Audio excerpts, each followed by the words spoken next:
Loving, gracious Heavenly Father, Lord Jesus, we acknowledge your presence in our midst and we humble ourselves to the utmost, Lord. You are the potter, we are just the clay, we are just but dust.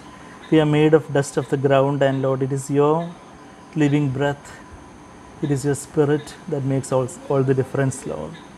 Have mercy on us, Lord. Cleanse our hearts with your blood and flood our hearts with your Holy Spirit, Lord. Breathe on us the Spirit of heaven and fill us with your grace, fill us with your power, fill us with your wisdom as we meditate your word, as we long to see your glory in the mirror of the word of God, Lord. Help us, Father, and help us to see your glory in the mirror of the word, and Lord, help us to repent of our own iniquities, and help us to be cleansed by your blood and be flooded afresh with the Holy Spirit, so that, Lord, we can be transformed to your likeness little more, Lord. Help us, help each one of us in Jesus' precious sweetest name we pray. Amen. So today's portion is Acts chapter 5. You know, when we think about the book of Acts itself, it is such a very active book, a very living book. You know, how the life of Christ was manifested in the early church through the simple-hearted disciples. The whole Jewish nation, the Jewish authorities, rulers, all were against them. But the small church, the disciples and those who were just converted, they were just a minority, and they were being persecuted from every side. And but how those people wholeheartedly leaned on the Lord and received the power of the Holy Spirit.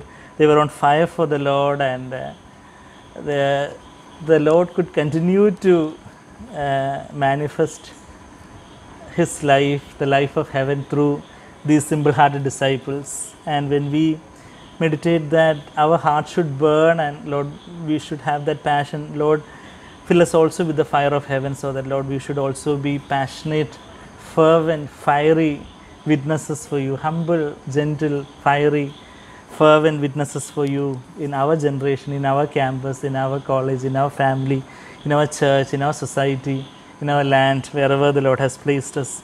The Lord wants us to be on fire for the Lord, and that made all the differences. Acts 1:1, Luke, the author, Dr. Luke, the physician Luke, who authored this book, is introducing the book as the second account that he is composing by through the inspiration of the Holy Spirit. He is telling about the first account, that is Luke's Gospel, Acts 1:1. The first account I composed, Theophilus, about all that Jesus began to do and teach. So in other words, the second account, he is telling about what Jesus continued to do and teach through his wholehearted disciples. And the book of Acts begins with that, what Jesus began to do and teach. And you know, Acts of the Apostles is still continuing. You would have probably noted that the last word in the book of the Acts of the Apostles is unhindered, without any hindrance. That work which the Lord began to do through his own first body, his own physical body when he was on this earth, the 33.5 years of his life, he continued to manifest his life and glory of heaven through his physical body, and then through his spiritual body through the church, and that is going unhindered, and we are all part of that body of Christ, and how privileged people that we are. And Acts chapter 5 begins with a very unfortunate incident, we should say, because actually, but at the same time, you know, we see the consuming fire. God is a consuming fire. We read about that in the last verse in Hebrews chapter 12. God is a consuming fire, not only in the Old Covenant but also in the New Covenant. Especially when some movement of God begins, God disciplines, with great zeal and passion. The similar incident we see in Acts chapter 5. We can probably divide the chapter into 5 parts. And Acts chapter 5 verse 1 to 11 about the judgment upon Ananias and Sapphira. Acts chapter 5 verse 12 to 16, the second part, where we are reading about the many signs and wonders which God was doing through the apostles. And then verse 17 to 26, how the apostles were persecuted by the Jewish religious authorities and rulers of the day. And then the fourth part, verse 27 to 33, how they were bold witnesses for the Lord, how they did not compromise their faith, and how they stood for the Lord despite any persecution.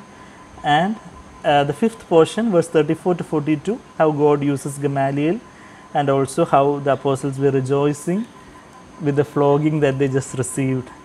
And the 5 portions we can see, and the first portion, first 11 verses, we are seeing the judgment upon Ananias and Sapphira.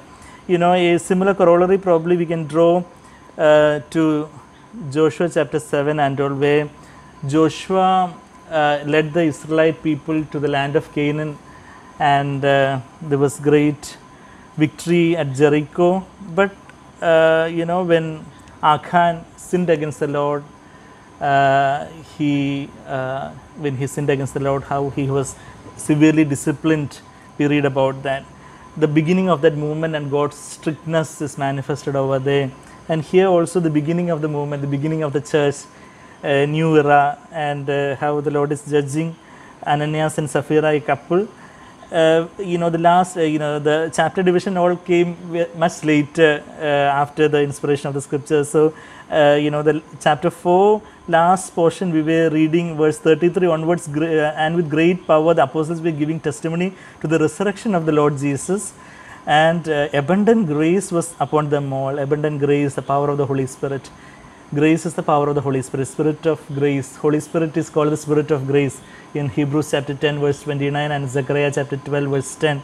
Spirit of grace. So the Holy Spirit was upon them as the fire of heaven, and they were a testimony to the living testimony to the resurrection of the Lord, that the Lord, those whom they crucified, now not only that he was crucified, but he has resurrected and he has ascended, and we are witnesses to that. And you know, they were witnesses to the resurrection of the Lord. That phrase, witnesses to the resurrection of the Lord, many times in the initial chapters of Acts you would have already seen.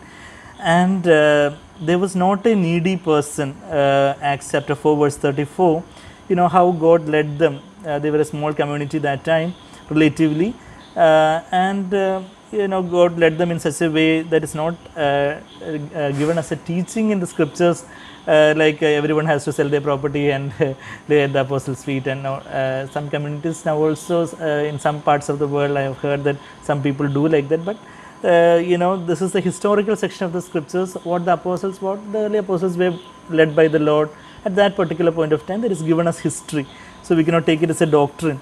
So there was not a needy person among them, for all were owners of the land. So that principle, that there was not a needy person among them, that principle we can take. Like if there is somebody needy amongst our midst, of course we should not love just in words and tongue, but in love and deeds. John says in 1 John 3:17 and all. So of course we should we should not turn a blind eye to the needs of a fellow believers, especially. We should not be weary in doing good to everyone, especially to those who are of the household of God. Galatians 6:10. So of course that principle is applicable. There was not a needy person among them, for all who were owners of land or houses would sell them and bring the proceeds of the sale and lay them at the apostles' feet, and they would be distributed to each one as had need. You know, they would be laying at the apostles' feet, and the apostles with their wisdom and discernment, they will be you know, investigating who would be having the utmost need, and they would be helping. And now Joseph, a Levite of Cyprian birth, verse 36, Acts 4:36, who was also called Barnabas, our dear Barnabas, Paul and Barnabas, the same Barnabas, but he was called Barnabas by the apostles, which translated means son of encouragement. He encouraged people so much that he got that you know, name, son of encouragement, and who he owned a tract of land, sold it and brought the money and laid it at the apostles' feet. So Barnabas was, you know, Barnabas were highly respected by all people because he did this he sold and laid it at the apostles' feet. So, what really happened? Acts chapter 5, verse 1 begins with the conjunction "but." So, what is it there for? That means, seeing Barnabas's decision, that Barnabas got a good reputation, that he is such a spiritually minded, wholehearted disciple of Christ. So Ananias and Sapphira thought that, we also are owning some land. People know that we own some land. So, but then we also should get that name. That they were doing, they were acting, they were hypocrites. The Greek word hypocrisy basically means acting. If 2000, if somebody goes to Greece and asks where are the hypocrites, they would be pointing to the the theater where the people would be, the actors were called the hypocrites. So Pharisees, Jesus condemned, the two sins that Jesus condemned the most was pride and hypocrisy. If you read the Gospels, we know that. And they were something inside, but they were acting very holy outside. They were giving a false impression about themselves. And so Ananias and Sapphira also wanted him. If they had their own land, if they had kept it to themselves, nobody would have questioned that, nobody would force them, it was not commanded to anybody.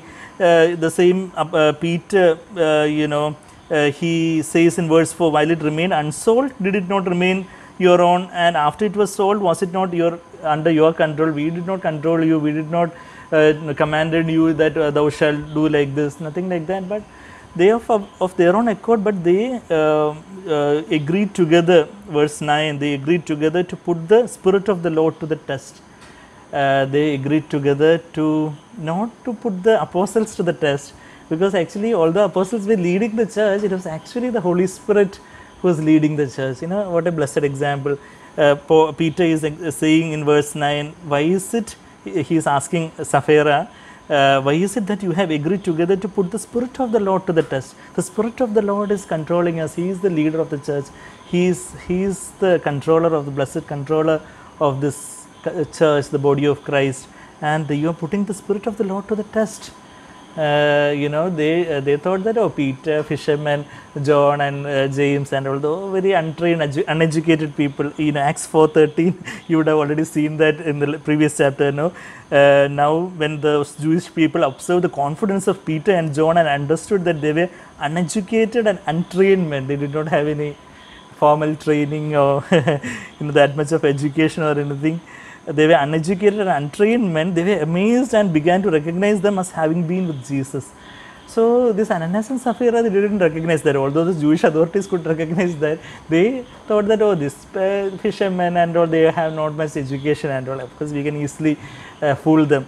But actually how, the spirit of discernment and wisdom was upon the early apostles, and how the Peter was given that discernment by the Holy Spirit that time. So we read about this, but a man named Ananias with his wife Sapphira sold a piece of property, verse 1, and verse 2, and kept back some of the price for himself with his wife's full knowledge. If it was with partial knowledge or if wife's ignorance, of course wife wouldn't have been judged. God is so just and fair with wife's full knowledge. So the scripture is so clear.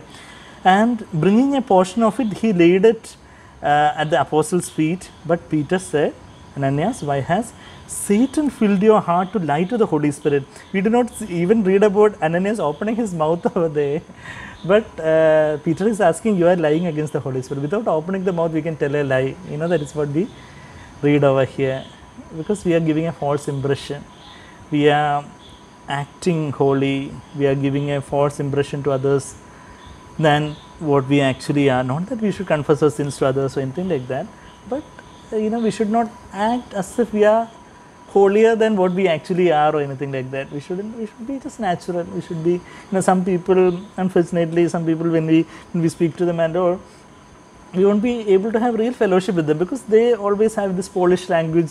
Recently also one particular person came to meet me, and actually that spiritual language and all those that emotional gimmicks, and as if he has the so-called Holy Spirit, not the real, of course he is a believer, he has the Holy Spirit, but actually they wanted to stir up emotions in such a way, speak in such a way and use some words and phrases and, try to prove that they have some so-called special anointing from the Lord and all, but actually, I did not need to have much discernment or anything to recognize that this is just the emotional, it's trying to whip up emotions and all.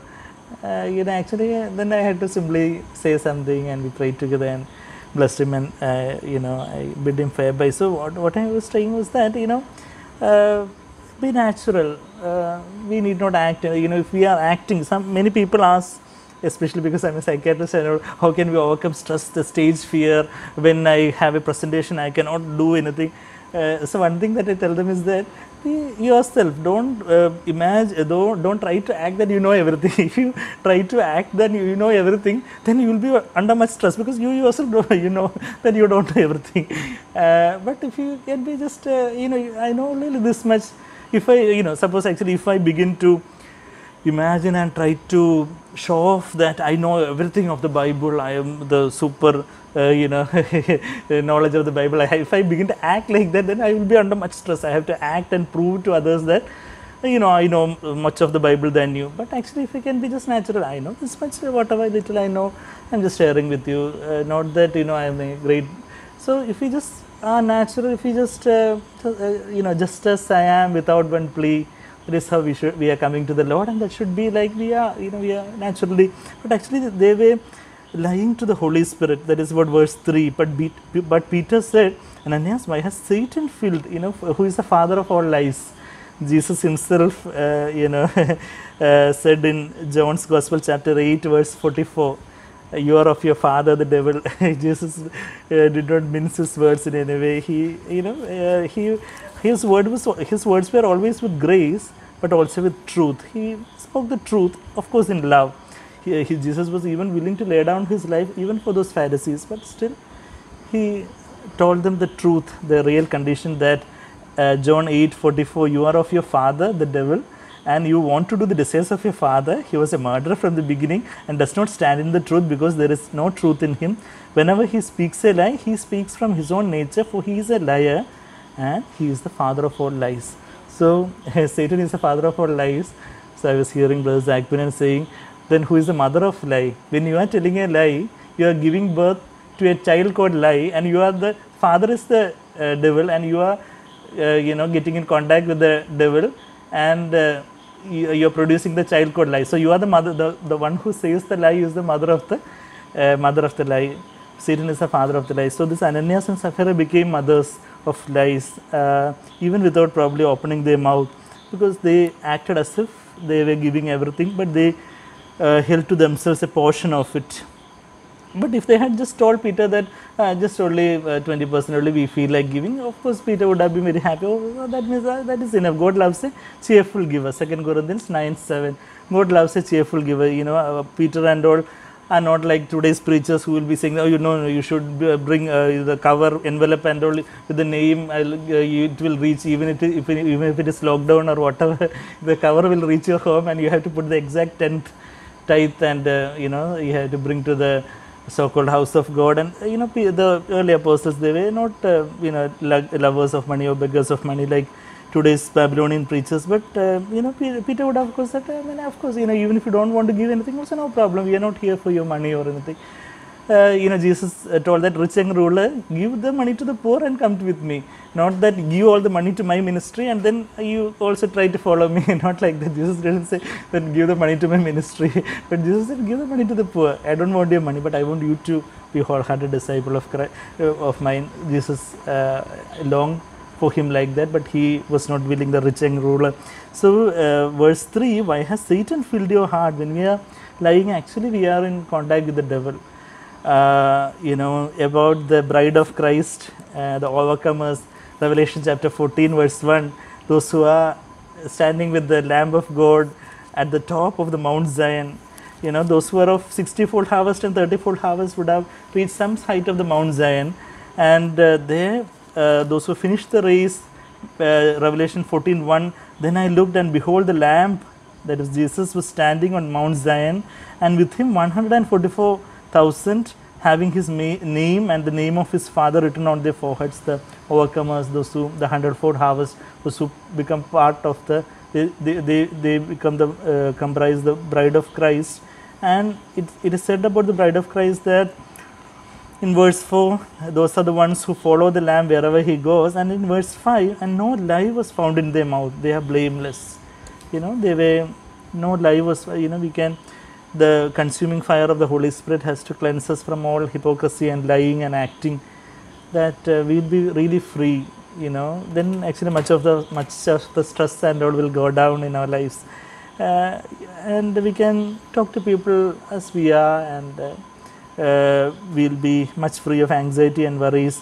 Because we seek the honor of people, that's why we are much anxious and worried. You know, that money, honor and pleasures are the three basic things in our self-will, that are the things of the world. Money, honor and pleasures, that is lust of the eyes, lust of the flesh and pride of life, as John says in 1 John 2:16. And that pride of life, that denotes the honor, seeking man's honor. You know, I want everybody to think well about me. Because we are seeking that honor of man, that's why we are worried and anxious. We will understand, you know, many, I don't have time to show you all those portions where this triad of money, honor and pleasures, you know, many places in the scriptures we see. But instead of that honor, Jesus in Luke 8:14, Luke chapter 8 verse 14, if you see the triad over there, Jesus replaces the triad, replaces that honor with worries. So what I understood from there is that, you know, that is very true also, because you are seeking man's honor only, you are worried and anxious and depressed and, you know, dejected. Luke 8:14, the seed which fell among the thorns, these are the ones who have heard, and as they go on their way, they are choked with worries, riches and pleasures. So riches and pleasures, so instead of honor, Jesus is saying worries, because we are seeking man's honor. The worries of the world are poking us like thorn, and it is choking the word of the Lord from coming to maturity in our lives. So if we stop seeking man's honor and say that, Lord, let me remain unknown, but Lord, let your name be glorified. Lord, I want to decrease, but I want you to increase. Then we will be free of much worry and anxiety. And John 3:30, John the Baptist really said that I must decrease and you must increase. So why has Satan filled your heart to lie to the Holy Spirit? You know, the similar verse in verse 9 also, Peter asked to the Ananias, asked to Sapphira also, we read already. And why fill your heart to lie to the Holy Spirit and to keep back some of the price of the land while it remained unsold? Did it not remain your own? And after it was sold, was it not under your control? We did not tell you, we did not dictate you anything. Why is it that you have conceived this deed in your heart, and you have not lied to men, but you have lied to God? God is the founder of this church. This is the church of God. And as he heard this word, Ananias fell down and breathed his last, verse 5, and great fear came over all who heard of it. Young men got up and covered him up. Those who had energy to carry this man, they all, you know, came up and covered him up, and after carrying him out, they buried him without the knowledge of his wife, you know.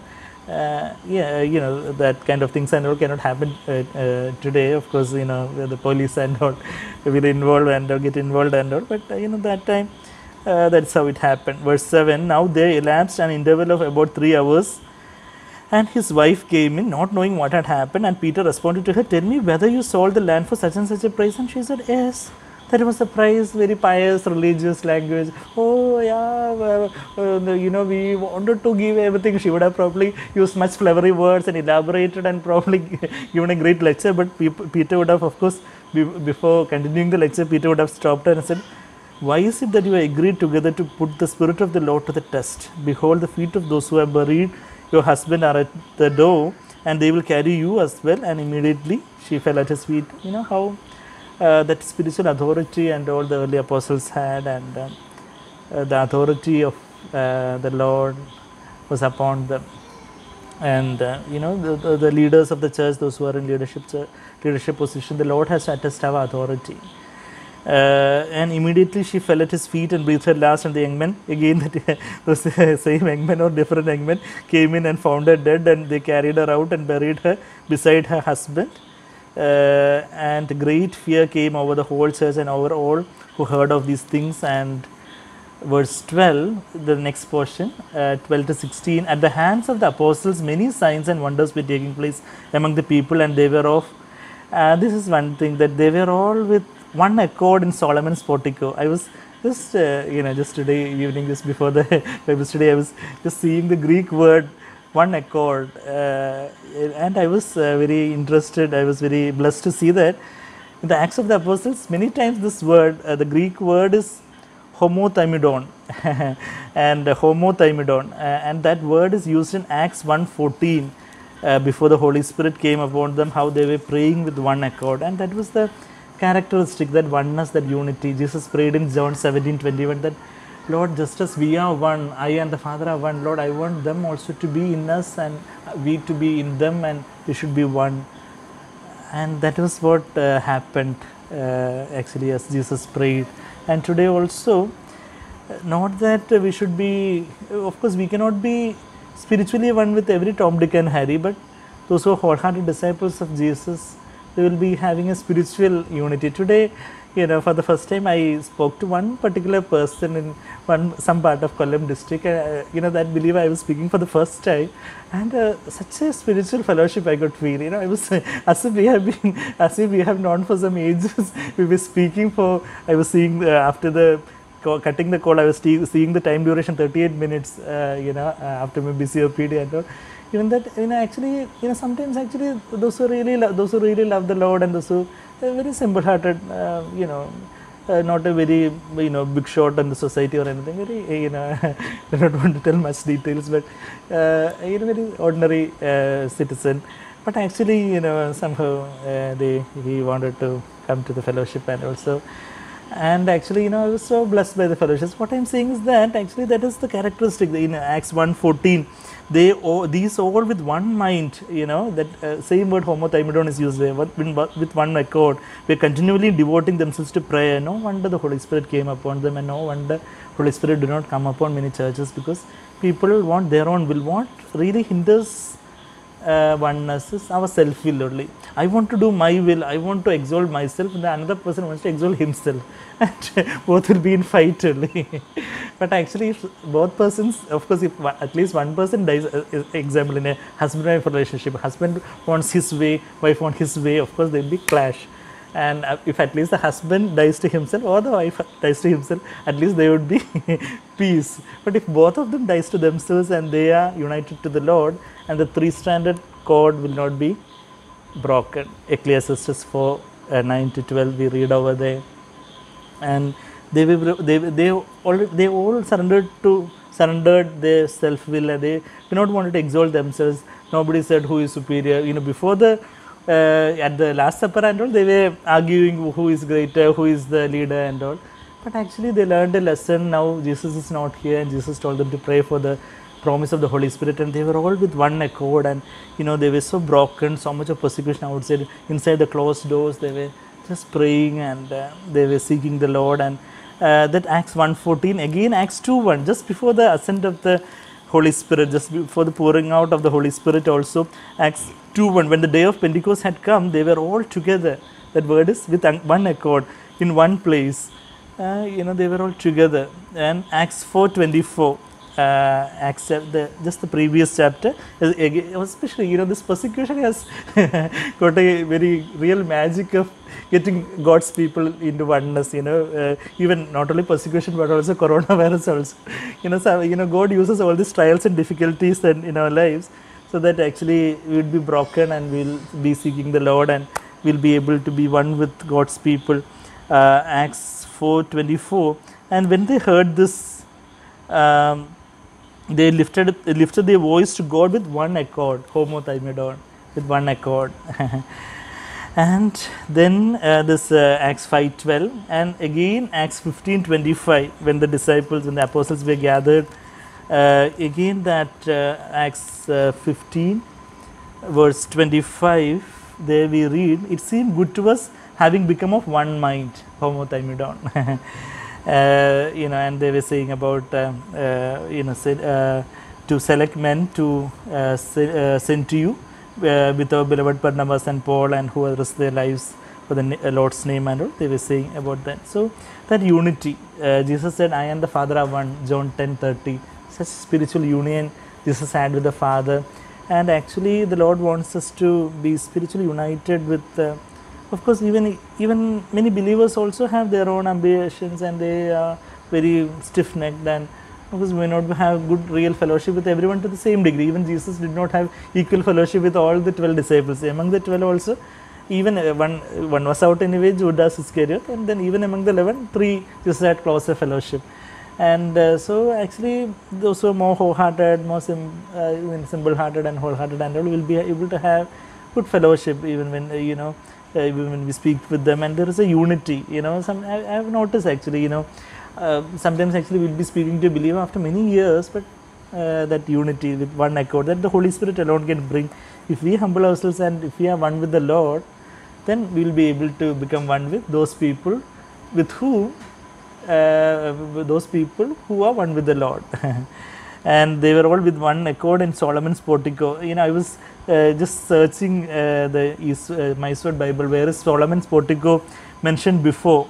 2 places, John 10:23, where Jesus was walking in the Solomon's portico, John 10:23, and there only Jesus says the blessed words, verse 27, my sheep hear my voice and I know them and they follow me, and all. He was saying at the Solomon's portico, John 10:23, and the Jews then gathered around him, verse 24, and he was telling them about the my sheep hear my voice, verse 27, and all. Of course, these apostles selected the same place. They would have had all that memories about Jesus saying, my sheep hear my voice, and when they gathered together, oh Lord, our shepherd, we want to hear your voice.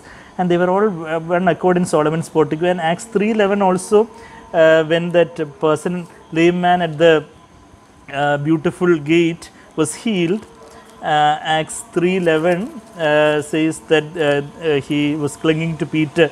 Acts 3:11, while he was clinging to Peter and John, all the people ran together to them at the so-called portico of Solomon, full of amazement. There also that word comes. And verse 13, but none of them dared to associate with them, but however the people held them in high esteem.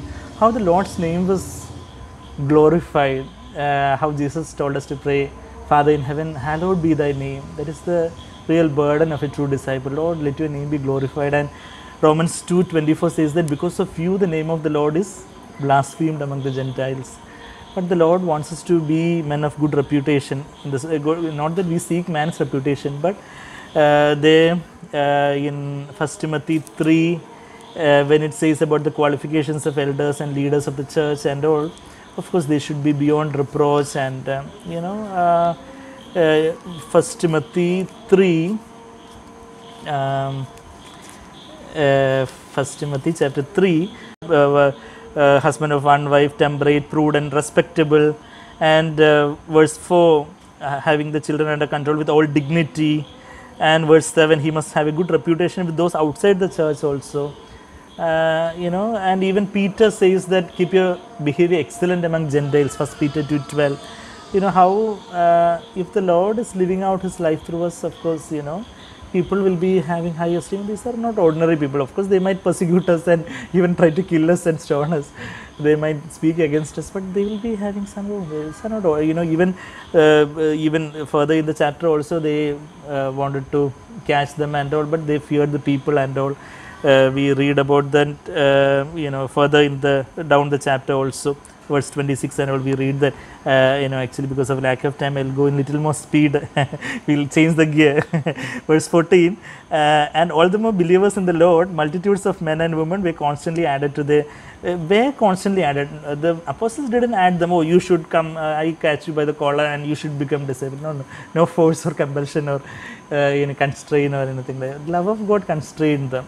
And Lord added, they were added. That means the Holy Spirit was adding them. So today also, let the Holy Spirit add them. We are not manipulating people or trying to, use force or anything like that. Everybody has freedom. God has given them freedom to go to hell. Then who are we to deny that freedom to them. We tell them whenever the Lord gives us opportunity, we are witnesses, we bear witnesses whenever the Lord gives us opportunity also. But actually, we are not here to force anybody. Even if you try to force, also nothing will happen. Also, we all would have known that in our lives actually. They were constantly added to their number. And to verse 15, to such an extent that they even carried the sick into the streets and laid them on cots and pallets, so that when Peter came by, at least his shadow might fall on any of the, what a testimony, Also, the people from the cities in the vicinity of Jerusalem were coming together, bringing people who were sick or afflicted with unclean spirits, and they were all being healed. But the high priest rose up. Actually, when all these miracles happens through, suppose actually I am in Peter's place, or you are in Peter's place, or in one of the apostles' place at least, the temptation of course would be to take little credit to ourselves, to become a little puffed up of, oh, I am not a very ordinary disciple or anything. But suddenly, the Lord allowed, but the high priest rose up actually, the persecution. Persecution and trials and difficulties have a way of humbling us actually. Even when I have seen in my own life, even when actually where the Lord is using, but actually the Lord will somehow, somewhere there will be somebody or something that will that we want to change, or that we do not expect to happen. But actually, God in His sovereignty is allowing that. Even Paul needed a thorn in the flesh. How much more thorns we need to keep ourselves humble. So but the high priest rose up. Along with all his associates, there is a sect of the Sadducees, the cult, and they were all filled with jealousy. The plain reason, jealousy. The same reason that the Joseph's brothers in Genesis had to try to kill Joseph, jealousy. Jesus also faced the same thing. If we stand for the Lord, of course, we should be ready to face this jealousy from sometimes even God's own people also. And they laid hands on the apostles and put them in a public jail, but during the night, how again, it's just like, very dramatic situation. How during the night an angel of the Lord opened the gates of the prison, and taking them out, he said, "Go, stand and speak to the people in the temple the whole message of this life." What did they preach? They spoke Jesus. Jesus is our message, the life of Jesus. John the Apostle, 1 John chapter 1, what did John write about in his epistle, in his last epistle? 3rd John was history. I mean, there are some disputes, but some historians believe that 1 John was the last book that was written. Some believe that Revelation was written last, whatever was written last. But what is John is telling in his first epistle, probably the epistle that was written last also, we don't know. He says, 1 John 1:1, what was from the beginning, what we have heard, what we have seen with our eyes, what we have looked and touched with our hands concerning the word of life, and the life was manifested, and we have seen and testified and proclaimed to you the eternal life, the life of God, which was with the Father and was manifested to us through His Son, the Lord Jesus Christ. That was when Jesus, the Word became flesh and dwelt among us, and we beheld His glory, glory as of the only begotten from the Father, full of grace and truth. John 1:14. Such a blessed verse, which has blessed me many a time. Even now, whenever I am quoting that, also I become so excited. Even today, in the evening, there was another meeting where I quoted exactly the same verse also. So that life of Jesus, the most beautiful life that was ever lived on the face of the earth. Lord, make me like you. I want to live like you, Lord. Those who say that they abide in Christ should walk in the same manner as Jesus walked. 1 John 2:6. So they were actually, the angel was telling you, speak about life. That was what they were already proclaiming also. And today people are proclaiming prosperity and many cheap things like prosperity and money, but they're not the real precious things of heaven, like the real life, eternal life. That is the life. Jesus came to give life and life in abundance, John 10:10, and that life, that eternal life, is to know God, the partaking of the nature of God, the life. That word eternal, aionios, the Greek word, means one which doesn't have any beginning nor any end. That means the eternal, that means the life of God. And that is the life the Holy Spirit has brought into our life when the Holy Spirit made us to be born again, and when we surrender ourselves to the, when we surrender our self-life more and more the Spirit of life, more the Holy Spirit, the life of God, life of Jesus would be flooded in our hearts. And this is what we should, that life should overflow from our life to others as the ministry. That overflow of our life is the real ministry. And when we are speaking, they should not just hear some letters. Jesus said, flesh profits nothing, but the words that I speak to you are spirit and are life. John 6:63. When we speak, there should be an impartation of life. Let no unwholesome word, Ephesians 4:29, let no unwholesome word proceed from your mouth, but such a word as is good for edification, according to the need of the hour, that it may impart grace to those who hear. Grace is the power of the Holy Spirit, the life of God. And verse 21, upon hearing this, they entered into the temple about daybreak and began to teach. They heard the exhortation from the angel, and they entered into the temple from the jail. They are going to the temple of Jerusalem about the daybreak, and they began to teach. They after the, I don't know how many hours of sleep they got and all, but how they were full of energy by the power of the Holy Spirit that energized them. They were beginning to teach. And now when the high priest and his associates came, they called the council together. They were not knowing anything like this. they were not knowing, they did not hear about, they did not understand what really happened, but they, in their foolishness, in their vanity, they called the council together, even all the senates of the sons of Israel, and sent orders to the prison house for them to be brought. But the officers who came did not find them in the prison, and they returned and reported back, and saying, we found the prison house locked quite securely and the guards standing at the doors, but when we had opened up, we found no one inside. Now when the captains of the temple guard and the chief priests heard this word, they were greatly perplexed. I was reminded of Psalm 2 when I read this verse. They were greatly perplexed. That is how the Lord does. People, even the same story, similar story we read in the book of Esther also. Haman wanted to kill Mordecai, but the same gallows, Haman was hanged. Psalm 2, if you turn to the second Psalm, there also, how the Lord scoffs. Today also, of course, Satan and his demons would be, they are day and night, they are full-time workers. It says there in Revelation, Satan accuses our brethren day and night. He's day and night, he's accusing, and he's planning day and night how to harm and injure and how to destroy God's children. And even the land of Israel, as we see in the news, and all the Jewish people, that remnant, how the the rest of the world is against them.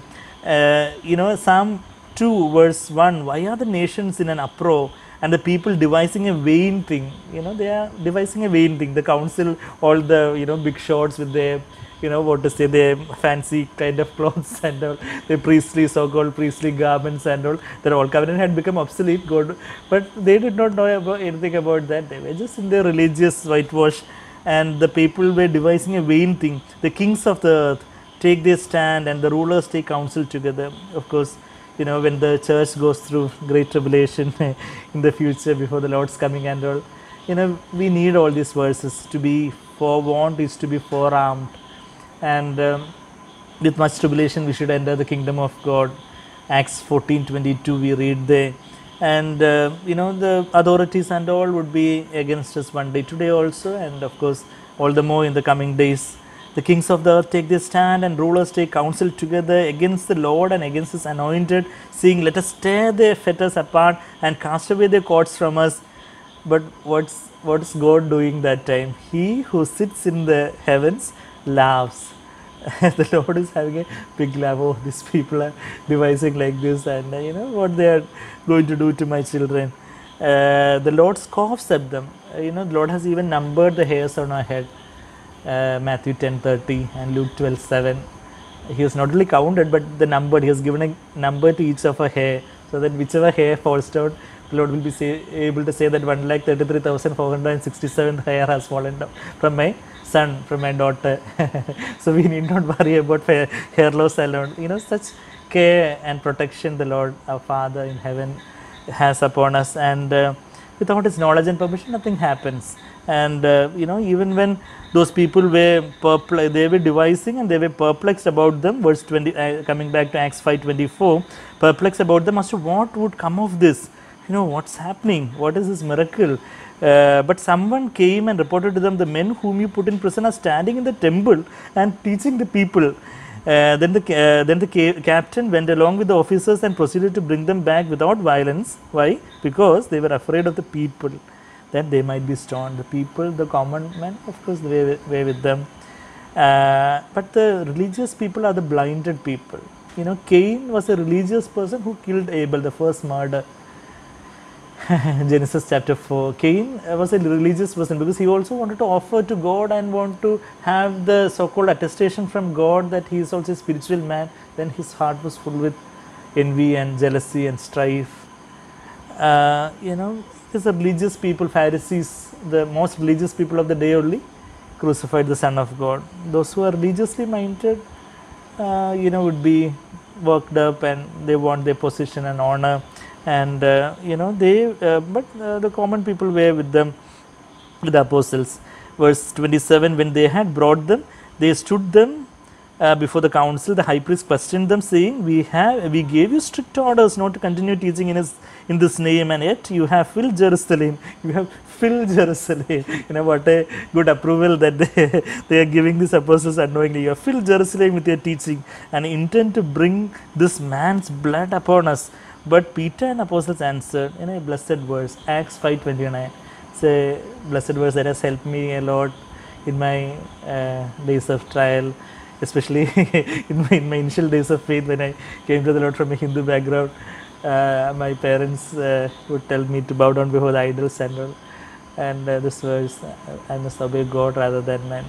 So, of course, I need to honor my parents, I need to obey them in the Lord. But when they say something, when whatever authority, whether it is parents or boss or HOD or whatever authority or government authorities, of course we should honor them, respect them. But if they say something contrary to the word of God, against our conscience, of course we have this verse, there is a higher authority even above them. Romans 13 says that every authority is appointed by God, but God is a higher authority than even them.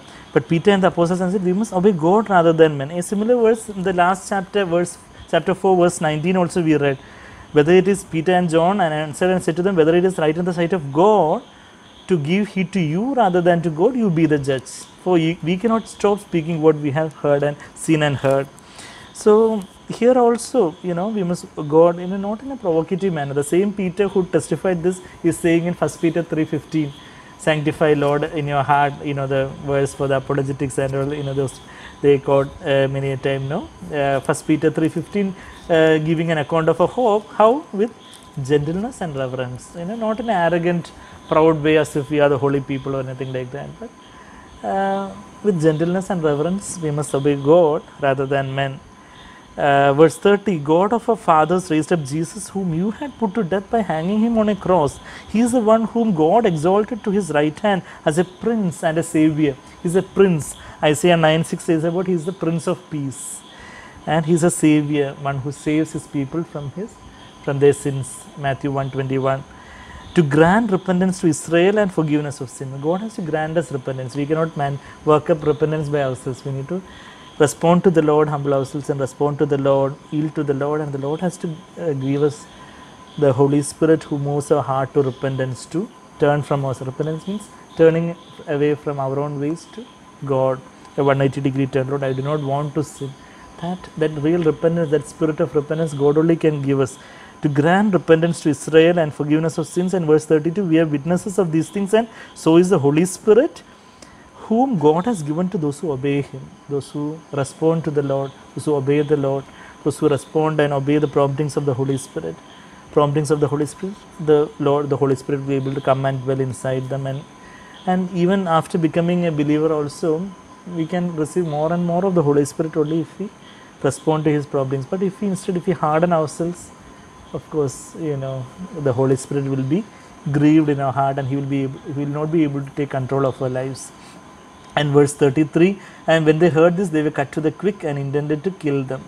Verse 34, but a Pharisee named Gamaliel, how God acts, even even in the very unexpected situations, God has somebody to speak for us. I have seen in my own life, I believe many of you would be able to testify in your own life, somebody unexpected would be there to speak for you, and God arranges people. The king's heart is the king's heart is Proverbs 21:1. King's heart is like channels of water in the Lord's hands, and he turns wherever he wishes. But a Pharisee named Gamaliel, a teacher of the law, respected by all the people, stood up in the council and gave orders to put the men outside for a short time. They wanted to put Peter and the apostles and all outside, and he was discussing among them. And he said to the men of Israel, "Take care what you propose to do with these men." He had at least some fear of God. And we later read in Acts 22:3 that Paul was educated under Gamaliel. Of course, Saul, he was educated, he was educated under Gamaliel. Means Gamaliel was running a kind of a Bible school those days. And but actually the Professor Gamaliel, he, we do not read him taking a public stand for the Lord, but somehow God used him at that point of time. But Paul actually, he took a stand for the truth that he was convinced of and convicted of. But Gamaliel, of course, God could use him for a while, but I don't know whether he is where he is now. I hope that at last he would have taken a public stand for the Lord, and he would have become a disciple of the Lord. We don't know. So anyway, the Lord used him there. A teacher of the law, respected by all the people, stood up in the council and gave orders. Verse 36, he says, "For some time ago, Theudas rose up, claiming to be somebody, and a group of about 400 men joined up with him, but he was killed, and all who followed him were dispersed and came to nothing." There were some other movements also, similar to Jesus also, some followers. Let's see what's happening, what is the outcome. After this man Theudas, then Judas of Galilee rose up in the days of the census and drew away some people after him. He too perished, and all those who followed him were scattered. But in the present case, I say to you, stay away from these men and let them alone. For if the plan or action is of men, it will be overthrown. But if it is of God, you will not be able to overthrow them, or else you may even be found fighting against God. He had some at least prick of conscience, and they took his advice, and after calling the apostles in, they flogged them again. But still they wanted to somehow vent out their revenge and their anger. They flogged them and ordered them not to speak in the name of Jesus, and then released them. So they went on their way from the presence of the council. How? Not dejected and with their face fallen, but they were rejoicing. We will wonder how they can do that. In my life, I have faced little persecution from my parents and all, not much of anything like that compared to what these people faced and all. But there is this one verse in 1 Peter 4, where when we are under trials and persecution, we would have experienced, whatever trial, persecution, or whatever difficulties, when we go through that, there is a special grace that will come upon us if we humble to the Lord. We can, of course, in the trials and difficulties, harden ourselves. 1 Peter 4:14 says, "If you are reviled for the name of Christ, you are blessed." The same Makarios, that Greek word is used over there, which Jesus used in the Sermon on the Mount. Blessed are the poor in spirit, blessed are the hungry, those who hunger and thirst after righteousness. The same word Peter is using here. You are blessed because the Spirit of glory and of God rests on you. If you are reviled for the Lord's sake, and if you yield to that and humble yourself before the Lord, there will be a special grace upon you. We will be wondering how we will go through the great tribulation, how we will undergo persecution and all. But actually, that time there will be a special empowerment from the Lord. The Spirit of God, the Holy Spirit is called the Spirit of glory and of God, rests on you, and there will be such a that's why even in the prison, Paul and Silas in Acts 16, they were able to sing praises to God. Even after the prison doors were opened, these apostles, we read in Acts 5 how they began to teach even in the daybreak. How much of food they would have got and all, we can imagine. But actually how they were energetic, and how the grace of God was empowering them, and they were rejoicing. This phrase I really like in Acts 5:41, rejoicing that they had been considered worthy to suffer shame for his name. You know, it is a great honor, as if they were given some award, FRCS or MRCOG, some great award or some great degrees being awarded. They were rejoicing that, oh, we are considered or privileged and honored to suffer shame for the Lord's sake. Philippians 1:29, that we are being granted not only to believe in His name, but also to suffer for His name's sake. And every day in the temple and from house to house, they kept right on teaching and preaching Jesus. They were preaching, Jesus was their message, and their life and message, everything was Jesus. They kept right on teaching and preaching Jesus as the Christ, as the Messiah, and how God attested them, and how then after, when the numbers increased, then how some other, they were choosing Stephen and all. We read in Acts chapter 6. So shall we shall we respond to the Lord in prayer for a moment, and think about what the Lord has impressed upon our heart. Whatever the Holy Spirit has spoken to our heart, ministered to our heart, we will respond to that and yield ourselves as a living sacrifice afresh before the Lord, and say that, Lord, make these words a part of my spirit. Let that word become flesh in my life, and as the word became flesh in Jesus, Lord, let these words become part of my life. Lord, carve upon my heart the law, the word that sets me free. Be it unto me according to your word, as Mary prayed. According to this word, Lord, let this be life to me. Lord, I want to experience this. I want the Holy Spirit to come and empower my spirit in such a way that, Lord, you'll be able to live this life, the life that the Lord Jesus and the early apostles lived, the same life the Holy Spirit can bring to our lives, to our day-to-day practical life situations. Shall we surrender ourselves and pray to the Lord? Loving Father, thank you, Lord, for your word, and Lord, we want to humble ourselves, and Lord, let the finger of God, the Holy Spirit, write upon our hearts these words of yours, and let this be part of our life, that we will be able to rejoice even in our trials and tribulations. We'll be able to rejoice that we have been selected to suffer shame for your sake, Lord. Help us, Father, to glorify your name with our life, to have the life of God overflowing from our lives through our words and through our deeds. And Lord, help us to obey God rather than men, and help us to be your bold witnesses. Help us to be your witnesses with gentleness and reverence, and help us to win other people with the love which you have shed up across in our lives, Lord. Thank you, Jesus. Thank you, and bless the dear brothers and sisters who are hearing, and bless them, and let your name be glorified. In Jesus' precious sweetest name we pray. Amen.